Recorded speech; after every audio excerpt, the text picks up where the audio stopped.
Shalom. Amen.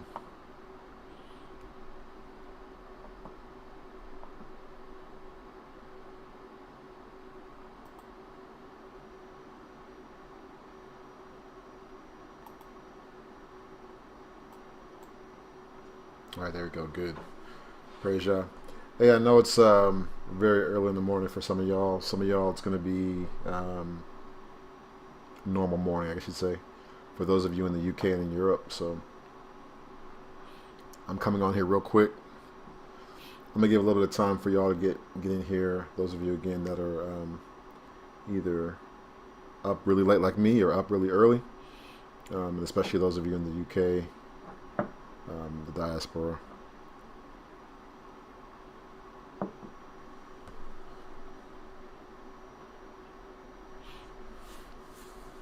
I may not be on here too long, but I did want to come on here and talk a little bit to y'all. So praise Shalom, Kayla.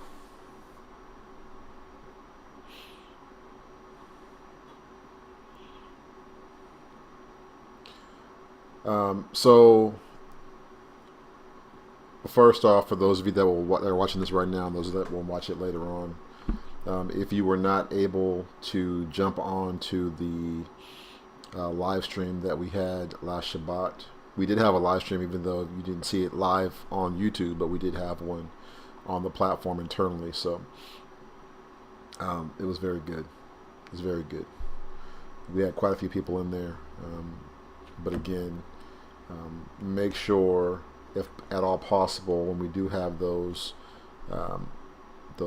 internal platform fellowships, that you jump on there, because I'm very discerning in regards to what I can share openly and what I can't, or what I shouldn't. And so we dealt with some internal business on the Shabbat. I really wanted to jump in, I guess you could say today, for me, I guess, or yesterday being Sunday. But I had to take care of my family and father my children and some things that they were going through and feeling and stuff like that, because my children also feel the issues going on in the earth. They're very sensitive to all the different things like that. So I need to make sure I can father my children and be there for them, which is why I'm coming on to you guys right now. For me, it's 1:23 in the morning. For some of y'all, it might be what is that, 4:23. So everybody's sleeping right now, so I got a chance to go ahead and talk to y'all. I'm gonna go ahead and do this broadcast again in full, what I really want to do later on Monday, today, but I needed to get in here with y'all right now. So if you are watching right now, praise y'all. Probably should be watching right now. Probably ordained to be watching right now. Wanted to just talk again in general about what's going on. We are in very trying times. It's emotional for me, because I see myself kind of coming full circle in things, and it was actually kind of interesting for me. I started my ministry journey back. I'm gonna kind of be clear, like my modern ministry journey, as far as the Biblical Hebrew Awakening, 2016 time frame, and it was spurned on by a situation that took place. So before I go further and jump in there, I'm gonna pray real quick. I caught myself. I'm gonna pray real quick, and then I'll go into my story. All right. So let's go ahead and get started. Abba, Yah, thank you for this time that I had this opportunity to come before your throne of grace, mercy, and judgment. First and foremost, I just thank you for the breath of life you bestowed upon me and my household. Thank you for protecting and providing for me and my household and all that I'm a steward over. Right now, I also lift up every household represented here this morning, this day, this yom. May your hand of shalom be upon them. May you bring them peace May you bring them true shalom in their life in every area, in mind, body, soul, and spirit. If anyone is feeling any type of dis-ease or discomfort, or they're having any type of agitation or anxiety, I pray, Abba Yah, that your hand of shalom be upon them and their children, as well as their entire household. Cover them and protect them. Protect the children, Abba Yah, and watch over their household. Watch over all their possessions that they steward over in your name. And may you guide them and lead them in all truth. And may my words and the lesson and plan that I have outlined today, may it be edifying. May it provide some insight. May it be awakening and comforting. And for those that are not prepared to experience and or receive this level of truth and revelation, may you cover them, and may your will be done in and through their lives. And I pray this now in the name of your Son, Yahushua Mashiach. Amen. All right, praise Yah. Praise Yah. Again, I do apologize for those of you that missed out on the fellowship that we had on the Shabbat. It was amazing. It was fantastic. I am aware that something might be going on when it comes to Zoom. What I saw end up happening with at least one person was that somehow their email was incorrect. So the mail that was going to them was bouncing back. It was bouncing. So I'm going to scour through all of my emails that are going out to see if there's any errors or issues. Okay. And then I'll go from there. All right. Now today it's going to be kind of heavy. So if you need to, check out, because it's heavy. It's for real, for real. It's for real, for real. It's not, and I'm always truthful, honest, direct, and I come with it. So I have quite a bit to talk about. Essentially, it's going to be a little bit on my journey and what brings me full circle to this whole situation right now. I had taken some time off. I had taken some time off for this next upcoming week as well. Outside, and I don't really, obviously, as a Hebrew, I'm not tripping off no 4th of July and things like that. But what I'm, I was looking at doing some traveling. I was looking at doing some vacation with my family and doing different things during this season. Like, we were supposed to be active and doing different things and so on and so forth. My wife was very uneasy about traveling. She couldn't really put her finger on it or express why.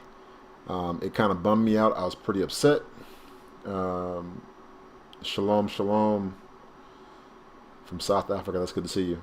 I was very upset that my plans were not able to be fulfilled. But I let it go, and I sought the Most High, because she was like, listen, we need to pray. You need to pray right now. We got to, for real, pray. Because I just don't feel like we should be traveling right now. And so literally I was upset, 'cause I'm like, I was like, when can we go somewhere? We're going to do something. And she was like, maybe after the 5th of July. And I'm like, well, you brought to burn up like 8 days of my time that I have to kind of go out and do stuff. You know what I'm saying? But I'm like, okay, I'm going to be obedient. I'm just going to listen to my wife, and I'm going to go ahead and we're going to see what this is about. I'm praying. When I prayed, the next morning I woke up, and when I opened my eyes, external to me, I saw something that was how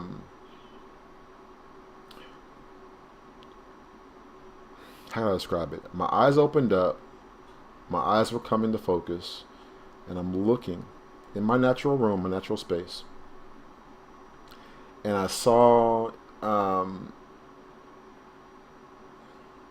something I can't really describe. The best way I could describe it was, if you ever remember seeing the original Predator film, and when the Predator was invisible, it's like you could see something was there, but you couldn't see. It was like light was bending around whatever was you was looking at, and so you couldn't actually see the thing, but you knew something was there. That's basically what I was kind of seeing, but like little small orbs type thing. It was many of them. And then I heard within myself demonic portals are opening. I was like, wait a minute, okay. So I go to my wife, I let her know, I say, listen, well, you asked me to pray. I'm praying. And what I received was demonic portals are opening. I don't know what that means. This life, you know what I'm saying? So then it kept nagging on me about demonic portals opening, demonic portals opening. And so then from there, I discovered that CERN is cranking up the Large Hadron Collider to its maximum that they've ever been able to get it up to. And that's supposed to happen on July 5th, apparently, allegedly at 10 in the morning in Switzerland, because that's where CERN is at. CERN is located in Switzerland. And I don't have any fear. I'm not concerned. I'm listening to my wife and figure out what she's talking about.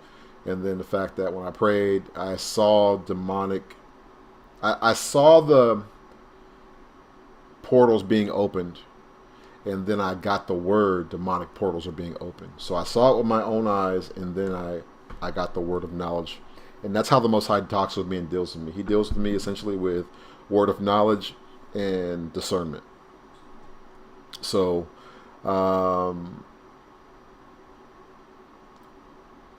when I saw that, yeah, Nsizi Sishi, she says, crazy. I also had a portal dream, a portal opening over the sea. Saw it open. Yeah. So hopefully I said your name okay. Now, that's the reason why I'm talking to y'all right now, and it's super late. Okay. Obviously, I have to deal with my own household, deal with my children, because they know what's up. My children know. I teach my children what's going on. They know the truth. They see it. They hear my wife and I talk about certain things, and we've received warnings throughout the years. And so again, let me kind of break some things down. Like I said, what I'm going to go through today, in part, and again, I'm going to do a much longer, larger kind of teaching on this later on today. But I'm going to give you some bullet points for right here. It's heavy. It's raw. Like, it's life. You know what I'm saying? Like, this is what I'm saying. Like, I know I'm not for everybody. I'm not everybody's cup of tea. I'm not a pastor. I'm not necessarily a preacher, although I can pastor and I can preach. I'm a teacher, and we don't have time for games. I don't have time to just be tap dancing around your feelings or my feelings, and I don't want to say the wrong thing or hurt somebody. No, it's real life, y'all. We live in real life. You live in real life, and you're living the real life today, whether you like it or not. You and I are both living this real life right now. We got children, we got life, we got responsibilities.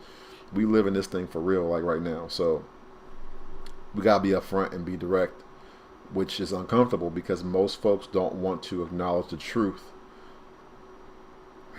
And there's various perspectives, so I respect that and I understand that. But listen, y'all, it's real in these streets, and we are living in the last days. We've been blessed to essentially live in this final hour that we're in. So, I'm trying to keep my train of thought focused on here. Let me kind of give you the outline first, and then I'm going to talk about some different things that I've been feeling and seeing. So, one, back in 2016, let me start 2015. 2015, I started a ministry. I was preparing to start like a biblical ministry, and at that point in time, I knew we were Hebrew Israelites, but for the most part, there was no assemblies. There was no nothing. Like you had some of the camps in New York and other places, Chicago, and you got the street brews, right? And they were doing their thing, but there was no official like regular assembly fellowship you can go to. I don't even think Rebirth of a Nation had any assemblies yet at that point in time. Like they were out the library still, maybe. You know what I'm saying? I think Maury Josh was still in the library in Anderson. He was definitely at the library at that time. And Moshe was doing some small things out of Augusta, but it wasn't like you have it right now. That all occurred kind of like post 2019. So we're talking about 2015 time frame, 2015, 2016. I saw the decline in Christianity. I saw that there were no pastors, preachers, teachers actually teaching the Bible at all. I recognized the moral decline within the church. I recognized that there was nobody nobody was even doing altar calls no more. Like, how you gonna be a Christian in a church and you don't even do no altar calls? You know what I'm saying? Like, you should be trying to soul win or something to tell somebody about Jesus. You know, and tell them how to get their life right. Come to Christ Jesus and be baptized. They weren't even doing that. So I saw the state of the Christian church. I was like, this is ridiculous. So I started a ministry and an online ministry. And most people that know me, old school know me or knew me as Brother Dwayne. I'm just Brother Dwayne. I'm still Brother Dwayne. I'm Moray Dwayne because people do recognize me as a teacher, as a Moray within the house of Israel. They've seen what I've done in regards to establishing various assemblies across the United States of America. And so, before I even started the process of establishing Hebrew Israelite assemblies, I was driven to start an online ministry and then a physical ministry addressing the lack of meat that I was seeing in the Christian church. And again, I knew I was a Hebrew Israelite, but I was still saying Lord God and Jesus because it was like, all right, whatever, it's not that big of a deal for the most part. And as an awakened Hebrew Israelite, again, there was no place for you to go to. You sat yourself in the church until the church became unbearable. It became completely unbearable.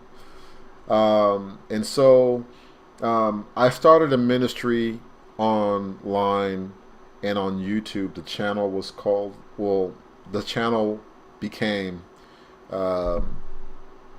End Times Bible Intelligence. And the focus of my ministry was, again, it's the end times. We know it's the end times. And I was going to go ahead and break down the scriptures like I do now, but I was going to break it down in a way for the body of Christ to understand. Now, when I saw all the hell that was breaking loose in the earth,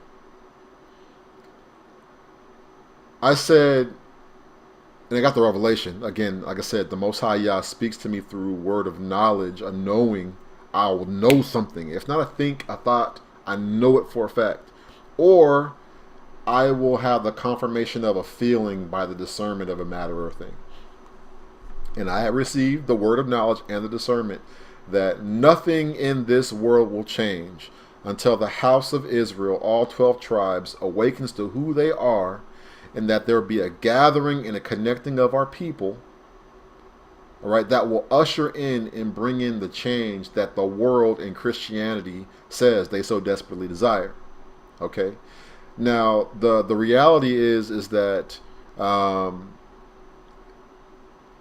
modern day Christianity is a Eurocentric, bastardized Christianity, and the crux of the matter is they don't want the truth at all. They want the fantasy that they've created for themselves. They don't want to actually walk in and acknowledge the truth. They are living a lie. They are embracing the lie. They have conformed a bastardization of their interpretation of the Bible into a cult. And it's really the cult of white supremacy. Well, let me be clear, and here's the thing. Let me warn y'all up front. And I might as well want to try to record this thing because I can guarantee you right now. I'm just letting y'all know right now. This video ain't gonna last. This video will be taken down. Just so you know, it's getting taken down. I put my wallet. It's getting taken down. So I'll have to try to record this and download it later on when I'm done. But I'm letting you know, your Maury is bringing some serious stuff right now. It ain't no joke. So it's about to get taken down. And part of the fact of the reason why I know that is one of my, or actually a good core of my original videos were taken down by Google. They literally took it off. I can see them, but didn't know that the rest of the world couldn't see my videos anymore. They literally blacklisted them off the entire platform. So when I go to my dashboard, I'll see it, but anybody else outside of me couldn't see it. So the bottom line is this again. I saw the decline in Christianity. I knew that I needed to do something. I saw, and this is kind of 2008. I'm going to stick it because there's a lot of details to it in the story, but about 2008, I was in Sacramento, California. I was brought up in my adulthood in this very powerful, very anointed ministry, but there were some problems. And I saw how the church handled those problems within the church, and I didn't like it. 2008, you already had a crash. You had a depression, essentially, what was going on, or they want to call it a recession. But what I saw was everything was about give me your tithe and your offering, sow into my ministry, but I'm not giving anything back. I'm not doing anything for the actual people in the assembly. I'm not taking care of nobody in the assembly. It's just about what my programs and my plans are, and that's all I care about. I saw people that were coming to the church, and they had U-Haul trucks. All right. I'm trying to hold it together because the memories associated with all these different things. The bottom line is that people, families, were living out of U-Haul trucks. And this was back in 2008. Y'all, they were living in U-Haul trucks and going to church. I was at a ministry and they had said, hey, everybody, bring your bills in. Bring all your bills in. And we're going to pray over your bills, and we're going to pray for supernatural debt cancellation. Okay? And I don't know why they did that and why that was a thing, but I'm going to tell you, the hope within that ministry, and it was a mega ministry. It wasn't no lightweight. It was a mega ministry in California. The hope within that ministry was that the pastor was going to pay off everybody's debt. The energy and vibe was that, man, maybe the pastor is going to pay off everybody's debt. He's going to say, I'm going to pay down everybody's debt. I got a pool of, I don't know, $1 million or $500,000. And then, you know, take care of everybody's debts and so on and so forth. All right.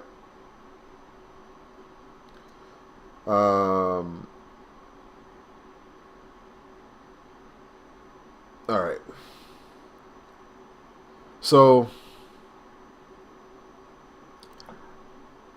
you throwing me off right now a little bit. I am tired. I'm gonna be real with y'all right now.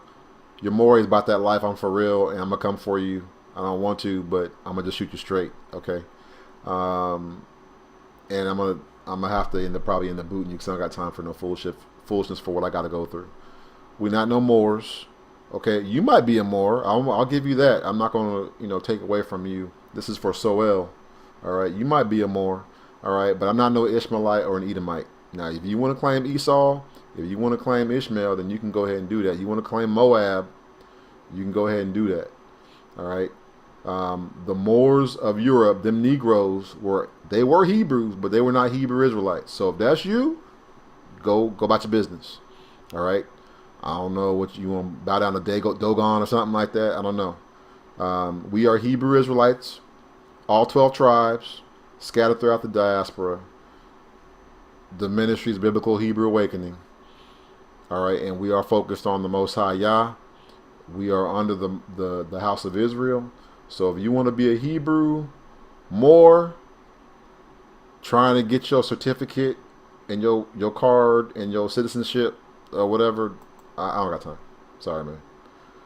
I just don't got time. I apologize to y'all that are watching right now. I don't got, y'all know me, man. You know what I'm saying? I don't got time for no foolishness. I don't got time. I don't got time for no for that. We're Moors, jank. Come on, man. You like Maury Dwayne? Come on, man. I'm not the one to come talking about we some Moors, and especially on my platform. All right. So, bottom line is this: yeah, the churches was tripping. They, the pastor had told everybody to come in, bring your debts, and people literally brought in trash bags full of debt, like mail of debt type situation. And I was disgusted. And why I was disgusted was because the pastor actually laughed at some of the people that brought in their debt. He was laughing and actually pointing and laughing at some of the people that brought their debt letters and collection letters in trash bags. And it was disappointing. It was disappointing to see that. My heart broke because the people, their faith was wounded. And hope deferred makes the heart sick, and folks' heart was sick. All right. And the real core issues, many of these pastors were not answering the questions. All right. So that's that. I saw all that. I saw the decline in Christianity. I saw that nobody was praying. I saw that nobody was out actually like soul winning. Nobody was out even doing altar calls to say, come get to know Jesus Christ as your Lord and Savior. They just were like hoping you come every week. And I saw that many of these Christians were not even bringing their Bible. I saw that many of these pastors and preachers were doing sermonettes where here's the program. You got 90 minutes, maybe. 40 minutes of that 90 minutes might be praise and worship. Right? 40 minutes might be praise and worship. Right? 20 minutes in the beginning or 30 minutes in the beginning and like 10 minutes in closing. Right? You might have another 10 minutes of some song and dance, whatever, while they pass the offering plate. And then there might be literally 20 to 30 minutes where the pastor actually gives you a message. And usually it's a little snack. You know what I'm saying? So, hey, Isaac Kid, I see your message there. Don't delete his message like Google does your videos. You never know what value the dialogue between you both has for others. There's no dialogue that's beneficial in that. I'm not here at 1:48 in the morning Pacific Standard Time to talk about I'm not a Hebrew Israelite, I'm a Moor. I'm not doing that. I'm always going to be direct and upfront with everybody, but yeah, this is not the time for that. This is not time for teachers to try to teach while I'm teaching or talking, and they want to be on my platform trying to get a name or something like that. I don't know what they're trying to do. They want to go ahead and reroute you to, we are Moors now. I'm not doing that. I'm not at 1:48, 49 in the morning for that nonsense. All right. I don't have a problem with open discussion, questions, dialogues. I don't have a problem with that. But yeah, no. Keep things going. And like I said, I do see your comments. I'll try to respond as I can, but I'd have a lot to kind of go through. For those of you, again, that missed the fellowship on the Shabbat, I do apologize that we were not on live, but we were still having a fellowship. So go to HebrewConnect.org/events if you want to RSVP the next time we have Sabbath fellowship. All right. So 2016 came, and I want to say it was July timeframe. And what I experienced was shocking. And I did a video. Back in those days, it went viral um, for the time. So it got about 16,000 views for a fairly new channel. So you can understand what I was talking about. It was shocking at the time. I didn't understand what was going on, what was happening. And so what I'm talking about is the Mandela effect. Now, if you don't know what I'm talking about, don't look it up. If you know what I'm talking about, you know what I'm talking about. I was one of the first YouTubers to actually do some videos on the Mandela effect. Um, and most people saw my video either directly or they saw it embedded in other people's larger videos with larger platforms. And so for me, and I'm going to share my screen real quick, hopefully. Let me see if I can do it.